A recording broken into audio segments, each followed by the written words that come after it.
చాలా చిన్న సమూహంగా అక్కడికి వెళ్ళి చేరాడు. కానీ దేవుడు గొప్పదియు బలమైనదియు ఘనమైన ఒక విస్తారమైన జనసమూహంగా దేవుడు యాకోబుని ఆశీర్వదించాడు. స్తోత్రం చెప్పడం గట్టిగా. ఒక చిన్న సమూహంగా. వాక్యంలో ఇలా రాయబడిందండి, లెక్కకు ఇశ్రాయేలు ప్రజలు గొప్ప జనమని దేవుడు వాళ్ళని ఏర్పాటు చేసుకోలేదు. ఆ జన సమూహం ఏదో గొప్ప జనమని ఏర్పాటు చేసుకోలేదు. ఈరోజు నన్నైనా నిన్నైనా ప్రభు ఏర్పాటు చేసుకున్నాడంటే మనం ఏదో ఒక బలమైన జనమని ప్రభు ఏర్పాటు చేసుకోలేదు. లెక్కకు చూస్తే చాలా కొంచెమే, చాలా చిన్న సమూహమే యాకోబు కుటుంబం. కానీ దేవుడు ఆ యాకోబును ప్రేమించి చేసిన నిబంధనను దేవుడు జ్ఞాపకం చేసుకుని ఐగుప్తు దేశంలో ఒక బలమైన జనముగా ప్రభు ఆశీర్వదించాడు. ఈ ప్రశస్త రాత్రి నా దేవుడు నిన్ను ప్రేమించి నిన్ను బలమైన జనముగా ప్రభు మార్చునుగాక. ఆమెను చెప్పండి అందరు గట్టిగా. ఆయన ఎవరినైతే ప్రేమిస్తాడో వాళ్ళని దేవుడు విస్తరింపచేస్తాడు. ఆయన ప్రేమకు ఎవరైతే పాత్రులుగా మారతారో వాళ్ళని దేవుడు విస్తరింపచేస్తాడు. గిద్యోను అంటాడు కదండి, మనషే గోత్రంలో నేను మా కుటుంబం చాలా కనిష్టమైన కుటుంబం, మా కుటుంబంలో నేను చాలా కనిష్టమైన వాడిని, నన్ను ఏర్పాటు చేసుకోవడం ఏంటి ప్రభువా? స్తోత్రం చెప్పండి అందరు గట్టిగా. హల్లెలూయా, హల్లెలూయా. నన్నెలా ప్రేమించా మనసాయను, నీ ప్రేమ నాలో ఉదయించగా, నా కొరకు సర్వము సమకూర్చెనే. నీ ప్రేమ నాలో ఉదయించగా, కొరకు సర్వము సమకూర్చెనే. నన్నెలా ప్రేమించ మనసాయను, నీ మనసెంతో మహోన్నతము.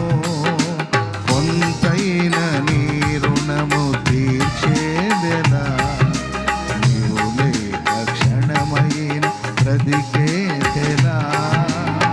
తిరిగి నలిగిన మనసుతో నిన్నే సేవించేదా నా యజమాని. హల్లెలూయా. నన్నెలా ప్రేమించే మనసు అయింది. ప్రియులారా, ప్రభు మనల్ని ప్రేమించాడు. ఆయన ప్రేమే. మన భక్తి కాదు, మన శక్తి కాదు, మన జ్ఞానం కాదు, మన తెలివి కాదు. నా శక్తితో నా సామర్థ్యంతో ఈ స్థితికి వచ్చానని అనుకోవద్దు.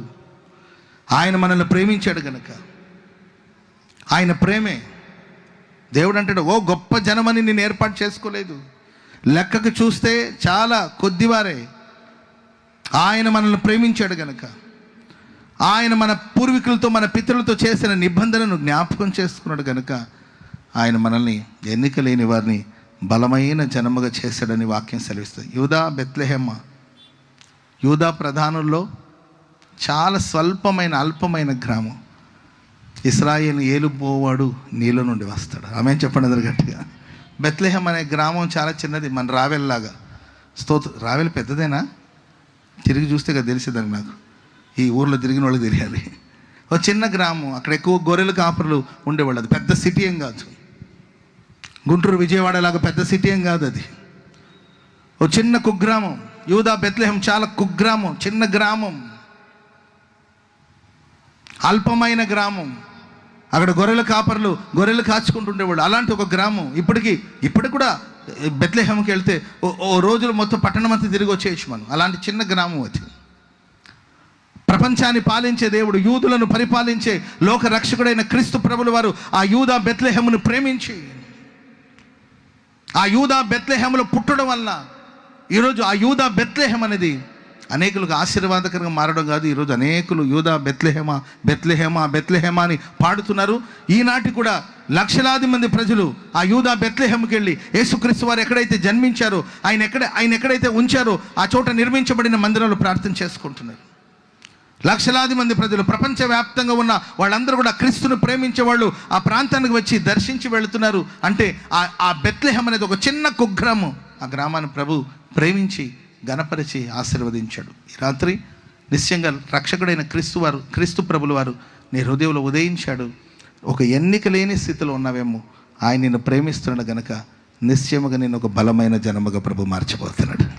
ఒక బలమైన జనముగా ప్రభు నిన్ను మార్చబోతున్నాడు.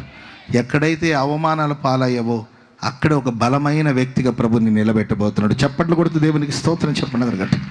గట్టి గట్టి గట్టిగా హల్లెలూయా చెప్పండి. గట్టిగా హల్లెలూయా. ఒకటి, ఆయన ప్రేమ మనల్ని బలమైన జనముగా చేస్తుంది. నీ స్వదేశాన్ని, తండ్రి ఇంటిని, నీ కలిగిన సమస్తాన్ని విడిచిపెట్టి బయలుదేరి రమ్మన్నప్పుడు బయలుదేరి వచ్చేసారు. ఒక చిన్న సమూహంగానే ఎలాంటి సిచ్యువేషన్లో ఆయన ఉన్నాడంటే, ప్రేమైన వల్ల తన భార్యను తను కాపాడుకోలేని నిస్సహాయపు స్థితిలో ఉన్నాడు అబ్రహాం. ఏ పట్టణానికి వెళ్ళినా, ఏ దేశానికి వెళ్ళినా, పరదేశి కాదండి, పరదేశిలాగా ప్రయాణం చేస్తుంటే ఏ పట్టణానికి వెళ్ళినా అతని గుండెలో భయం ఏంటంటే, కనీసం తన భార్యను కూడా అతను కాపాడుకోలేకపోతే ఇంకెందుకండి,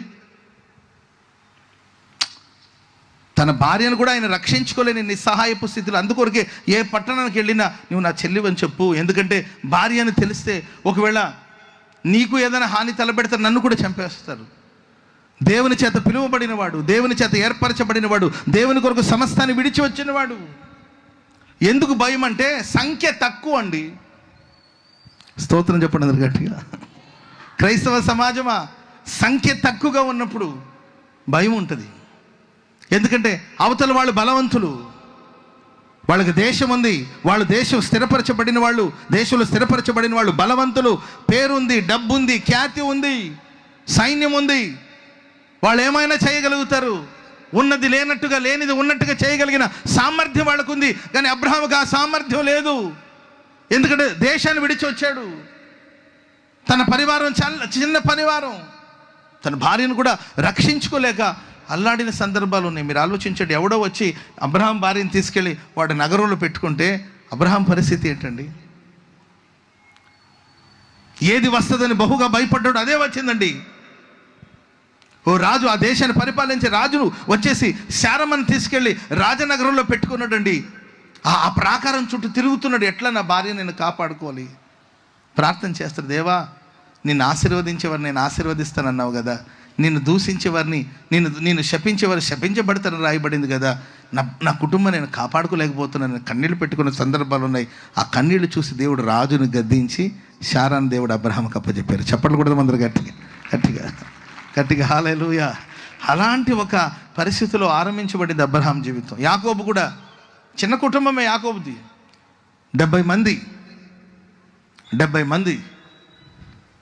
యాకోబు కూడా భయపడిన సందర్భాలు, పిల్లలు అప్పుడప్పుడు పొరపాట్లు చేసినప్పుడు ఆ పట్టణంలో భయపడిపోయాడు. వాళ్ళందరూ నాకు వ్యతిరేకంగా లేస్తే, ఈ చుట్టుపక్కల వాళ్ళు వ్యతిరేకంగా లేస్తే నేను ఏం చేయగలుగుతానని భయముతో వణుకుతో, ప్రతి అడుగు భయంతో వణుకుతూ సాగిన సందర్భాలు. కానీ బైబిల్ సెలవిస్తుంది, అబ్రహాము నిశ్చయముగా బలమైన జనం అవుతాడు. ఆమెన్ చెప్పండి అందరు గట్టిగా, చెప్పండి గట్టిగా హల్లెలూయా. ఎందుకు బలమైన జనం అవుతాడంటే, తన పిల్లలు నీతి న్యాయాన్ని జరిగించినట్లు నా మార్గాన్ని వారు అనుసరించి గైకొనేటట్లుగా ఆజ్ఞాపిస్తాడు. ప్రేమైన వాళ్ళరా, మన ఒక బలమైన జనముగా ఉండాలంటే మనం ఫాలో అవ్వాల్సింది కూడా కొన్ని ఉంటాయి కదండి. మన పిల్లలకి మనం నీతి న్యాయాలను నేర్పాలి. ఏం నేర్పాలండి?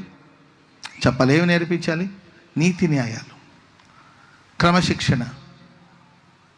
నాకు ఒక టీచర్ చెప్పారు, ఒక టీచర్ గారు చెప్పిన విషయం ఏంటంటే, వాళ్ళ పేరెంట్స్ పిల్లలు మాటినకపోతే స్కూల్ నుండి పేరెంట్స్కి ఫోన్ చేస్తారు కదండి. పేరెంట్స్ ఫోన్ చేసి, సార్ కొంచెం అర్జెంటుగా రావాలి, మీ బాబు విషయంలో మేము మాట్లాడాలి, కొంచెం అర్జెంటుగా రమ్మంటే హడావుడిగా ఆయన బండి వేసుకుని 1 గంటలో వచ్చాడంట. వచ్చిన వెంటనే ఏమైందండి చెప్పండి అంటే, అప్పుడు ఆ టీచర్ గారు చెప్పారంట, ఏమండి మీ బాబు ఎగ్జామ్లో పక్కన వాళ్ళది కాపీ కొట్టి రాస్తూ ఉన్నాడండి, ఆ పక్కన వాడు ఏం రాశాడో యాజ్ ఇట్ ఈస్ దించేశాడండి. మరి వాడికి ఏదో కొనిచ్చినట్టున్నాడు వీడు, అర్థమైందండి? వాడికి మరలా పిజ్జాలు కొనిచ్చాడో, బర్గర్లు కొనిచ్చాడో, లేకపోతే వాడికి ఏదైనా ఏంటండి సహాయం చేసాడేమో, ఆడ పేపర్లో ఉన్నది మొత్తం యాజ్ ఇట్ ఈస్కి దించేశారండి. కాబట్టి తప్పు కాదండి, సో మీ బాబు కొంచెం చెప్పండి అంటే, వాళ్ళ నాన్న అంటాడంట, దీనికోసం నన్ను తొందరపడి పిలిపించారు, దీనికోసం అంత కంగారు పడి నన్ను పిలిపించకపోతే ఏముందండి, అదంతా కామనే కదా. పిల్లలన్న తర్వాత ఒకరికొకరు హెల్ప్ చేసుకోండి. ఇది కూడా తప్పేనా అండి? మీరు కాపీ కొట్టకుండానే పాస్ అయ్యి మీరు టీచర్ స్థాయికి వచ్చారని ఆడు నాకు బోధ చేస్తున్నాడండి. ఇంక ఇలా ఉంటే మనం ఏం చెప్పగలుగుతాం అన్నయ్య?